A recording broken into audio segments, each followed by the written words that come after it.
Hello, my name is Steve Pickrell. I work for R4 Contracting. I've worked for them for almost 20 years. This building behind me is 1021 West Hastings. It's a very complicated building. It's got an irregular shape.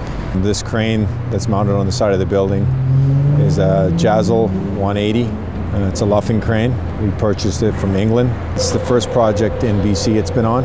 We spent a lot of time and energy designing the way the crane is tied back to the building, which ties back through the beams and the slab. Because of the design of the mast, there's a lot of flexibility in locating where the tieback can go so we can make it work.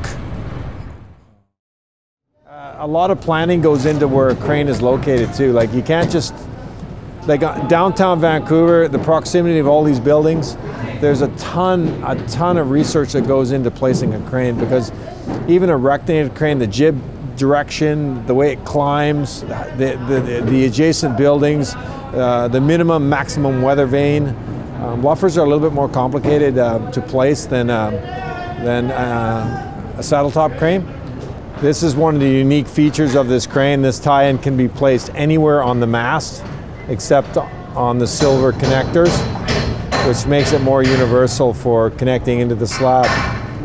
It's a typical tie, collar and brace arm configuration, except this one is extremely versatile because of it.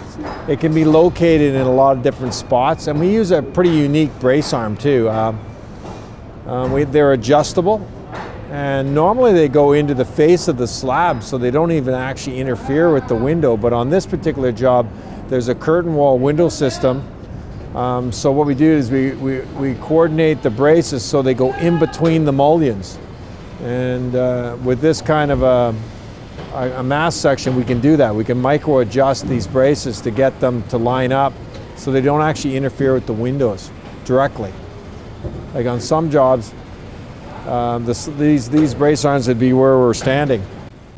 And then they don't have the flexibility to place them, and then you might have to leave more windows out. Now we're only leaving like one section out, and the section they want left out. Like we're actually planning, okay, I want these 3 sections left out, and that's what we're doing. We leave these 3 sections out. A lot of times when you don't have the flexibility in some cranes, they just go where they go, and then if you gotta leave 5 or 6 sections out or a chunk of mullion, that's just how it's gonna be, because that's how the crane works. Yeah. And the crane was actually picked because of that. And that was one of the main reasons we bought it, was the way it ties in, because we've had difficulties in the past with some older cranes, and we didn't want to have that problem in the future. Yeah, we went to Spain, and we went to the factory where they produce these cranes, and we talked to the engineers about some of the problems we had with some of the older cranes that are here in the city. They listened to us, and their cranes are good design, a very good design crane. We're bringing more of them in. We might bring another small fleet of them in the future. We're going to bring some high-speed luffers in for some of the new projects coming up. These brace arms are kind of unique to this crane. This configuration was designed to allow them to put as many windows as possible in, to minimize the impact to the window, the curtain wall structure. It doesn't slow us down, and it allows them to put as much window in as possible. So later on, when we're gone, it minimizes the impact of the work that's left to do.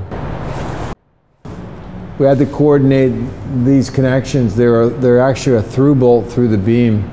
This beam is a post-tension beam, so we had to coordinate these through bolts with the cables so that we wouldn't interfere with the cabling system. So it was quite a lot of work, but I have some good layout guys that actually drew all of that and allowed me to do this design, which helps Leadcore immensely with the windows. Because the more windows you leave out, the more work you got to do later.